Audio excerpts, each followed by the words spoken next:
Shalom and welcome once again, ladies and gentlemen, to Treasures of the Torah. I'm Moreh Matan, Pastor Matt McEwen. It's my joy to be with you once again as we look into this week, Parashat Ki Tisa. This begins in the 30th chapter of Exodus in the 11th verse. And once again, we're in the commentary series or collection known as Wellspring of Torah. And this week, this comment comes from the Al-Shich HaKadosh. Here's what it says in chapter 30, verses 11 and 12. Hashem spoke to Moshe, saying, "When you take a census of the children of Israel according to their numbers, then they shall give every man a ransom for his soul." What does this mean? This can sound confusing to us if we don't understand the background. So let's read what this says in this commentary. An alternate rendering of this passage is, "And Hashem spoke to Moshe, saying, when you appoint the head of the children of Israel." God says to Moshe, when you appoint a leader and head of the Jews, choose only someone willing to sacrifice himself as a ransom for his people, if need be. This is such a wonderful passage, and I don't even need to give you the punchline. If you're a believer in Messiah Yeshua, then you already see the parallel here. Appoint someone to be the head of the Jews only if they're willing to sacrifice themselves for the Jewish people. That's exactly what Yeshua did. But if we look back even further, it's what Moses was willing to do himself. Moshe said, "Lord, cut me off and allow your people to be saved." Rav Shaul in the Brit Hadashah says exactly the same thing. I would be willing to be cut off for my people if all of the Jewish people would be able to come to the knowledge of the Messiah. It sounds like such an awful thing to suggest. But as Yeshua has taught us, the greatest type of love that you can show is to be willing to lay down your life for a friend. Now, this idea of giving up your life, this is the truest definition of Ahavat Yisrael, of loving the fellow person in the house of Israel. This idea of mesirut nefesh, of laying down one's life for someone else. It's huge, and it's something that is very honorable to lay down one's life in Judaism for someone else. You know, there is a story that comes from us, from the Jewish tradition, about Abraham and Isaac. Now, Isaac, contrary to what you may have learned in Sunday school, Isaac was 37 years old when he was willing to be sacrificed on an altar to Hashem.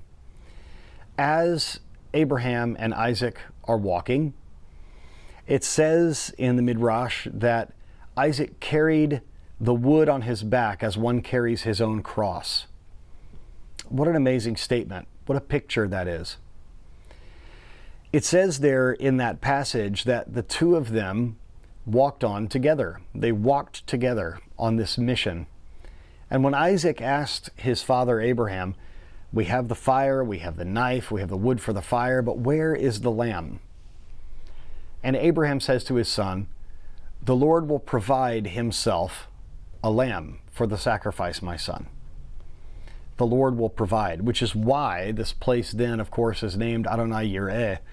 The Lord will see to it. The Lord will provide. On the mountain of the Lord it will be provided, it is said.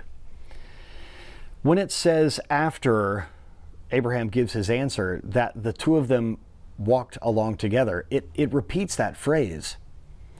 The Torah, as we have learned many times, never wastes words. There is an economy of words in the Torah that is unparalleled. And when something is repeated, it means that it's repeated for a specific purpose. It's repeated intentionally. And this statement that the two of them walked on together is said twice, because first, it is before Isaac realizes what is going on, and they're in agreement, they're walking together. But after he realizes exactly what's going on, that he is going to be the sacrifice on the altar, he is going to be the quote-unquote lamb, well then, when it says the two of them walked on together, it means that Isaac did so because he agreed to it.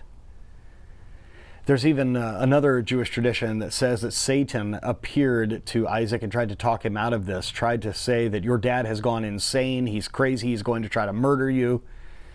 And what Isaac said to Satan is, may I be a ransom. May I be an atonement for the Jewish people. And of course we understand from that story that, according to tradition, God took Isaac's soul from him before he could see his father raise the knife to his son. And then after the angel called out and said that there was a ram that would be substituted for Isaac, caught by its horns in the thicket, it says in the tradition that that's when God put Isaac's soul back into his body. And in doing that, and him removing Isaac's soul so he wouldn't see his father raising a knife to him, what that means is he died. If God took his soul, it means he died. And then if God put his soul back, well, it means that he rose again, that he resurrected. Remember what Abraham said in faith. The boy and I will go and worship, and then we will return to you. Now, why do I bring this up? Because Isaac is such a wonderful example for us of being willing to sacrifice himself for others. I'll quickly remind you that in the story of Joseph, we see that Judah does the exact same thing. We've mentioned this before in those previous Torah portions about Judah being willing to substitute himself for Benjamin. And we believe, according to tradition, that this is why the Messiah comes from the line of Judah, because of this act of kindness, this act of self-sacrifice, this act of mesirut nefesh that Judah performed. It is just like Isaac. It is just like Moses. It is just like Yeshua. It is just like Paul.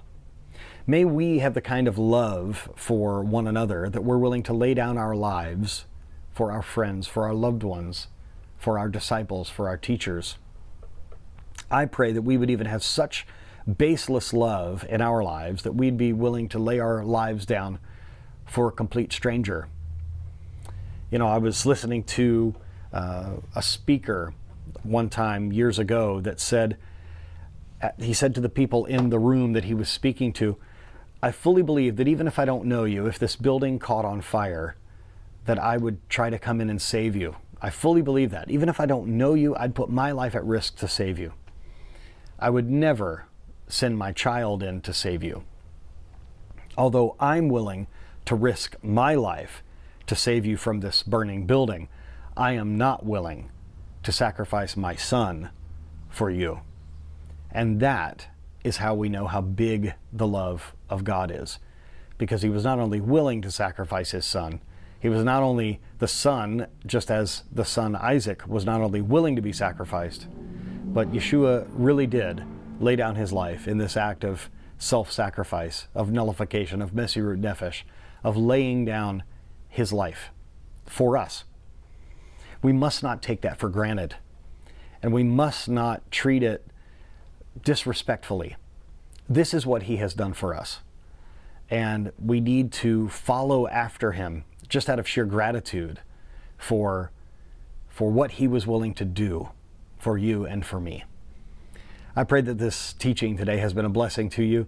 If you'd like to join us in the largest online Messianic Jewish yeshiva in the world, you can go to shuvu.tv, where you can study Messianic Judaism led by Jews and some classes taught by Gentiles like me who have come close to Israel and taken upon themselves a Jewish identity, even though we are not Jewish.